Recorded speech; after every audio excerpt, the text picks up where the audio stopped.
Bonjour à tous et bienvenue sur Développement Facile. Ici Mathieu, expert en développement applicatif. Dans cette vidéo, vous allez apprendre à manipuler les pixels avec l'API Canva, donc toujours en JavaScript, c'est-à-dire vous avez une image, vous allez apprendre à prendre des pixels, à les recopier à un autre endroit dans votre Canva, vous allez voir. C'est très pratique. Si vous avez fait du développement ActionScript Flash, c'est également très utilisé dans la création de jeux ou d'applications. À partir de la même image, on peut créer plusieurs éléments d'une interface ou d'un jeu. Et là, vous allez apprendre à faire la même chose avec Canva. Donc, comme je vous l'ai dit, vous pouvez copier des pixels d'une partie d'une image, d'un sprite, d'une forme, enfin de ce que vous voulez, copier tous les pixels et ainsi vous allez pouvoir créer des effets comme modifier les couleurs d'une image, donc modifier la couleur de certains pixels, créer un rendu en noir et blanc. C'est très intéressant la possibilité de copier et de modifier les pixels. Et ça permet de réduire également les ressources externes à télécharger. C'est-à-dire vous chargez en principe une ou plusieurs grandes images, mais c'est des sprites et ça contient plusieurs éléments, plusieurs images de votre application. Donc vous téléchargez un ou deux ou trois grosses sprites avec plusieurs éléments et avec Copy Pixel ou avec Draw Image, vous extrayez des parties de ces images, vous retravaillez les couleurs, enfin vous faites ce que vous avez à faire en fonction de votre application, de votre jeu. C'est très puissant. C'est un chargement beaucoup plus rapide des données, donc un affichage plus rapide sur le smartphone, la tablette ou l'ordinateur de votre visiteur. Donc pour récupérer les pixels d'une image, déjà vous utilisez la fonction getImageData. Donc dans getImageData, vous allez récupérer les pixels sur votre image. Donc X, Y, c'est le point de départ. Ensuite, la largeur et la hauteur. Donc vous récupérez sur une grande image, par exemple, juste cette partie avec X, Y, hauteur et largeur. Ensuite, pour ajouter l'image dans le Canva HTML, vous allez utiliser la fonction putImageData. Donc getImageData, ça va vous renvoyer un objet ImageData. Donc que vous renseignez dans putImageData avec les valeurs XY, les directions XY, la largeur et la hauteur. Donc XY, c'est pour positionner la copie, donc votre nouvelle image, la copie des pixels. Et tous les autres paramètres, j'ai été un petit peu vite.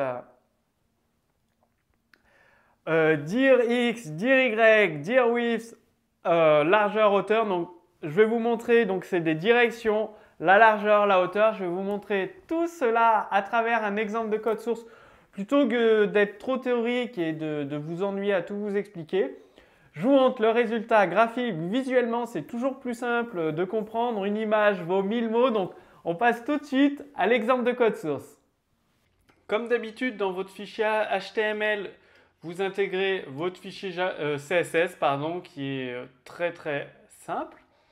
Vous avez également intégré votre fichier JavaScript et vous avez prévu. Donc là, il y a une image qui est intégrée avec un ID pour pouvoir appeler cette image plus facilement.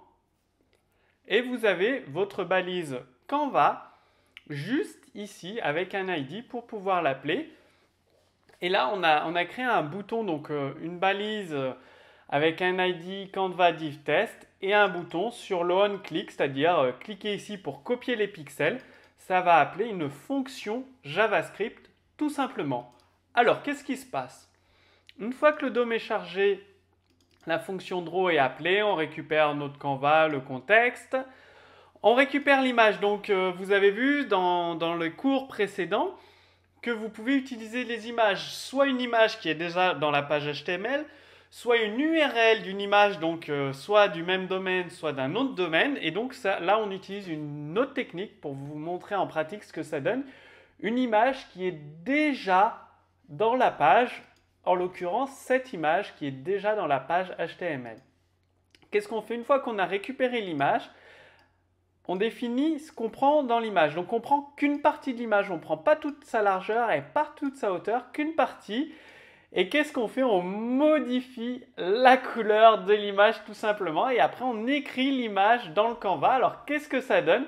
On a pris cette partie de l'image là, uniquement celle-là, et on l'a modifié la couleur uniquement sur une partie de l'image. Après sur le reste de l'image, elle est comme l'image d'origine tout simplement.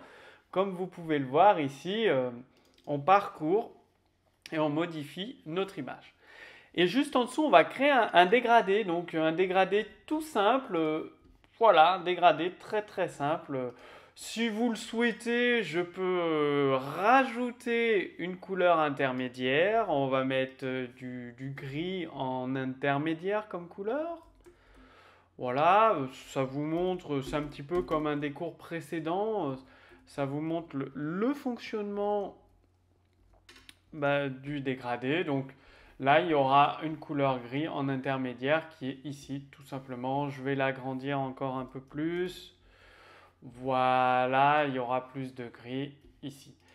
Et après, qu'est-ce qu'on fait? Donc là, je vais prendre l'image, je vais modifier l'image complète ici, voilà. Donc l'image complète, on modifie toutes les couleurs de l'image entièrement, tout simplement. C'est grâce à ce petit algorithme où on travaille directement sur les pixels, sur la couleur. Et la copie, ah oui, je vais vous montrer que la copie fonctionne bien, donc je prends qu'une seule partie. Donc dans la copie d'un pixel, qu'est-ce qu'on fait? On prend name canva, donc name canva qui est ici, tout simplement. On récupère notre contexte, on fait un get image data, on récupère notre image et on put l'image data. Donc on récupère une partie de notre image qui est dans le Canva en fait. X 100, Y 0, 90 en largeur, 300 en hauteur. Et on remet l'image. Donc on a copié des pixels ici. Voilà, tout simplement, on s'est positionné là et on a pris une partie de l'image, donc le logo. Si je recharge la page où vous voyez qu'il y a une seule partie de l'image qui est modifiée au niveau des couleurs, je clique sur copier pixel, vous avez exactement la même chose. Regardez bien, copie des pixels, on se déplace à 100, on descend, on part de 0, donc 100x 0, on descend de 90 sur le côté droit et on descend de 300, donc ici, on se positionne là, ici, et on descend, voilà, et on prend cette partie-là. Ça vous montre la copie de pixels. Donc dans un premier temps, on a pris une image existante. Je répète pour que vous compreniez bien le concept. On a pris une image existante, on en a pris une partie, donc on l'a dessinée, on a pris ensuite une partie de l'image, donc get image, hein. Pareil, get image, put image, put image. On a modifié les pixels et on a mis l'image, donc on a modifié cette zone-là et on a recopié l'image qui vient de là. Et là, pareil, pour copier des pixels, prend une partie de l'image seulement et on la recopie juste ici. Ça fait que si je supprime ça, voilà, eh bien c'est que des pixels modifiés qui vont être copiés. Bien évidemment, vous avez ça, copier les pixels, voilà, ils sont tous modifiés. Je remets comme c'était avant, voilà, je relance la copie. Donc ça vous ouvre tout un tas de possibilités. La copie des pixels, vous pouvez très bien mettre des sprites ici. Donc vous chargez une seule image. Que ce soit pour votre application, ça contient toutes les icônes. Si c'est pour votre jeu, ça contient une partie des graphismes.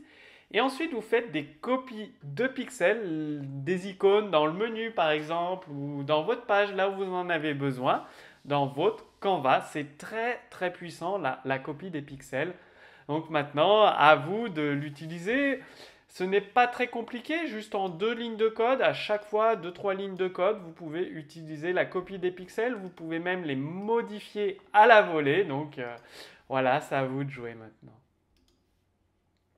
Bon maintenant c'est à vous de jouer, vous avez vu les nouvelles possibilités de l'API Canva, donc c'est assez puissant. La copie de pixels, la modification de pixels, d'images en direct, donc tout ça grâce à l'API Canva. Vous voyez qu'avec JavaScript, vous pouvez créer des jeux vidéo très poussés, des applications très très évoluées. Il faut juste faire attention des tests sur la ressource, les ressources mémoire, processeur disponibles sur les tablettes et les smartphones bien évidemment. Donc comme d'habitude, vous retrouverez le code source en téléchargement sous ce cours vidéo. Si vous avez des questions, posez-les directement sous cette vidéo. Quant à moi, je vous invite à regarder la deuxième vidéo parce que vous allez simplement cliquer ici sur le lien, sur l'image, lancer la vidéo 2. Dans la deuxième vidéo, je vous donne des stratégies très avancées pour développer 2 à 3 fois plus rapidement des applications toujours performantes qui s'affichent correctement sur tous les navigateurs, que ce soit sur les smartphones, les tablettes ou les ordinateurs de bureau. Vous avez même la possibilité de me poser toutes vos questions. Et moi, je vous réponds avec des cours détaillés, des exemples de code source pour répondre à votre cas spécifique. Donc, je vous explique tout ça en détail dans la deuxième vidéo. Cliquez simplement sur ce lien sur l'image, lancez la deuxième vidéo. Moi, je vous retrouve tout de suite dans la deuxième vidéo pour vous aider, pour répondre à toutes vos questions. Donc, je vous dis à tout de suite.